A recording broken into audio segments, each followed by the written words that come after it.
अगर आपके चेहरे पर भी इस तरह के मोटे और काले बाल हैं या आपकी टीनेज की बच्चियों के चेहरे पर बहुत ज़्यादा नुमाया फेशियल हेयर हैं जिनकी वजह से रंगत भी ख़राब लगती है और ब्लीच करने से ये और ज़्यादा नुमाया हो जाते हैं, तो आज फिटकड़ी के साथ कुछ और मैजिकल पाउडर्स मिला के एक ऐसा साबुन बनाने का तरीका लेके आई हूँ जिसका इस्तेमाल बिल्कुल महफूज भी और इसका मुसलसल इस्तेमाल ना सिर्फ चेहरे से फेशियल हेयर को हमेशा के लिए ख़त्म कर दे बल्कि ये चेहरे को ब्राइट और ग्लोइंग भी बनाएगा। इसके इस्तेमाल से चेहरे से दाग धब्बे भी खत्म होंगे, रंगत में भी निखार आएगा। इस फेशियल हेयर साबुन के बाकायदा इस्तेमाल से बाल जड़ों से कमजोर होकर हमेशा के लिए खत्म हो जाएंगे और आपका चेहरा बिल्कुल क्लीन एंड क्लियर और खूबसूरत हो जाएगा। साबुन के इस्तेमाल के साथ साथ इस मास्क को भी बना के जब आप लगाएंगी बहुत तेजी से आपके चेहरे के बाल खत्म होंगे, जड़ों से कमजोर होंगे और चेहरा खूबसूरत और ग्लोइंग हो जाएगा। तो शुरू करते हैं जी इस जबरदस्त से फेशियल हेयर रिमूवल सोप को बनाना। लेकिन हमेशा की तरह एक रिक्वेस्ट है कि वीडियो को आपने लाइक, शेयर और चैनल को सब्सक्राइब करना बिल्कुल नहीं भूलना है।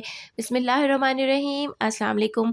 ये फेशियल हेयर सोप बनाने के लिए सबसे पहले जो चीज़ मेरे हाथ में ये है जी फिटकड़ी। आप सभी जानते हैं फिटकड़ी का इस्तेमाल बालों को जड़ों से कमज़ोर कर देता है और आस्ता आस्ता ये चेहरे के फेशियल हेयर को हमेशा के लिए ख़त्म कर देती है। और फिटकड़ी के अलावा ये जो बाकी पाउडर्स मेरे पास हैं जिनका इस्तेमाल चेहरे पे फेशियल हेयर को जड़ों से कमज़ोर करके आस्ता आस्ता बिल्कुल ख़त्म कर देता है और साथ ही साथ ये रंगत को भी निखारती हैं और स्किन को ग्लोइंग बनाते हैं। ये पाउडर्स कौन से हैं ये आपको बाद में बताती हूँ। सबसे पहले सोप बेस कट कर लेते हैं। यहाँ मेरे पास गोट मिल्क सोप बेस है, आप ग्लिसरीन सोप बेस भी ले सकते हैं और अगर आपको सोप बेस इजीली अवेलेबल नहीं है तो आप इसकी जगह पे ग्लिसरीन सोप का भी इस्तेमाल कर सकती हैं। हेयर या नतालिया का या किसी भी और कंपनी का ग्लिसरीन सोप आपको बहुत ही इजीली मार्केट से मिल जाएगा। किसी आम साबुन से बनाएंगी तो वो इजीली मेल्ट नहीं होता है, जबकि ग्लिसरीन सोप बेस की तरह से बहुत ही आराम से मेल्ट हो जाता है। और तो सोप बेस को मैंने यहाँ छोटे छोटे पीसेस में कट कर लिया है। अब एक बाउल ले लेते हैं और इसमें एक एक करके ये सारे पाउडर्स शामिल कर लेंगे। साथ ही साथ यहाँ पे पाउडर्स के नाम मैं आपको बताती जाऊंगी। तो सबसे पहले बाउल में एक छोटा चाय वाला चम्मच ऑरेंज पील पाउडर यानी कि माल्टे के छिलकों का पाउडर डालेंगे। ये स्किन को ब्लीच करता है, फेशियल हेयर को ब्लीच करेगा और रंगत को निखारेगा। इसके बाद इसमें 2 चुटकी के बराबर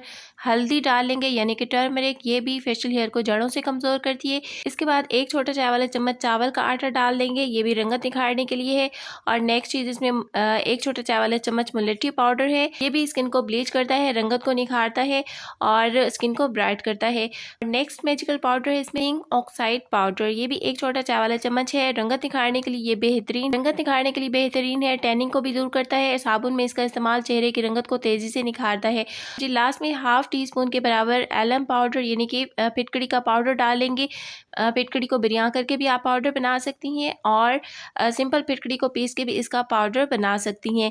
अब इन सारे पाउडर्स को अच्छी तरह से मिक्सिंग कर लेनी है। पाउडर्स की क्वांटिटी का आपने ख्याल रखना है, अगर ज़्यादा पाउडर्स आपने ऐड किए तो साबुन बाद में सॉफ्ट हो जाएगा। इसके अलावा आप इसमें पपीते का पाउडर भी ऐड कर सकती हैं बालों की जड़ों को कमज़ोर करने के लिए, वो भी एक बेहतरीन नेचुरल चीज़ है। ये सारे पाउडर्स बिल्कुल नेचुरल हैं जो बालों को जड़ों से कमज़ोर करते हैं, स्किन को ब्लीच करते हैं और रंगत को निखारते हैं।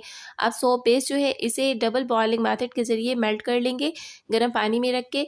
तो यहाँ मैंने पानी गर्म कर रखा है, पैन के अंदर सोप बेस को डाल लेंगे और जब ये मेल्ट हो जाएगी इसमें ये सारे पाउडर्स ऐड कर लेंगे। सोप बेस वजन में 180 ग्राम है यानी कि 180 ग्राम। तो जब सोप बेस मेल्ट हो जाए ये सारे पाउडर्स इसमें ऐड कर लेनी है। वो पाउडर्स डालने के बाद जी अच्छी तरह से मिक्सिंग कर लेनी है ताकि पाउडर्स के कोई भी लम्स बाकी ना रह जाए इसमें। और जी बस इसको पैन से हटा लेना है। लेकिन मोल्ड में डालने से पहले मैं इसमें फ्रेग्रेंस के चंद ड्रॉप्स डाल रही हूँ और इसके बाद इसमें 1 टीस्पून के बराबर ग्लिसरीन भी शामिल कर लेंगे ताकि स्किन सॉफ्ट और स्मूथ रहे।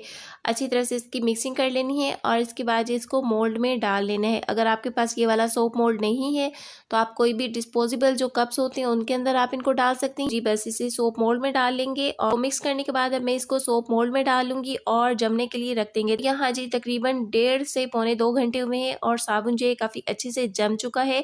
और मज़ीद अच्छी तरह जमाने के लिए बेहतर होगा कि आप इसको 24 आवर्स के लिए रखें ताकि ये काफ़ी अच्छे से जम जाए और यूज़ करने के बाद ये बहुत ज़्यादा जल्दी मेल्ट ना हो। बेहतरीन जी हमारा सोप तैयार हो गया है। इसके इस्तेमाल का तरीका ये है कि दिन में 2 मरतबा आपने इसका इस्तेमाल करना है, सुबह शाम इसे अपना फेस वॉश करना है। इंशाल्लाह 1 से 1.5 महीने इसके मुस्तकिल इस्तेमाल से आपके जो फेशियल हेयर है वो जड़ों से कमज़ोर होकर आहिस्ता आहिस्ता बिल्कुल ख़त्म हो जाएंगे। इसको 1 से 2 मिनट्स के लिए आपने अपने फेस पे रब करना है ताकि इसके अंदर मौजूद चीज़ें आपके फेस पे अपना असर कर सकें। अब मास्क बनाने का तरीका भी बता दूं। ये सारे पाउडर जो हमने सोप बनाने में इस्तेमाल किए हैं इसमें आप पपीता पाउडर भी ऐड कर लें और साथ उसमें शहद भी ऐड कर लें और रोज़ वाटर के अंदर इसका मिक्सचर बना के अपने चेहरे पे इसको 20 मिनट्स के लिए अप्लाई कर दें और ड्राई होने के बाद हल्का हल्का इसको रब करके उतारें।